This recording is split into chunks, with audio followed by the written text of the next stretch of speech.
Welcome to the Rim Break Rodeo. We hope this video helps. You'll begin by selecting the camera and prepping the scene so changes behave predictably. First, switch to a workspace you're comfortable with, then select the camera object and clear any unapplied transforms.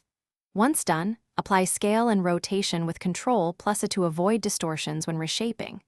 Make sure you're in camera view, numpad 0, so you can see results live. You're doing this to keep lens calculations consistent, otherwise viewport and render may disagree. You will convert shape ideas into geometry by adding a mesh to act as the new camera housing or aperture. Move the mesh into place in front of the camera and enter edit mode to sculpt the silhouette you want.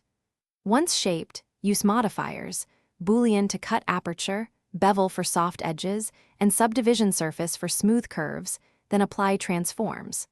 Parent the mesh to the camera so it follows orientation changes. This preserves framing while you refine the visible camera shape. To finish, confirm the camera's new shape renders correctly by toggling rendered view and doing a test render. Adjust clipping start /end and field of view to avoid unwanted cutoffs, and disable shadow casting on internal geometry if it blocks light. If something looks wrong, recalculate normals with Shift+N, apply scale with Control+A, and recheck modifier order. One common fix is increasing camera near clip slightly. Make those edits. Then render again to validate the final result. Thanks for watching. Consider subscribing if we helped you.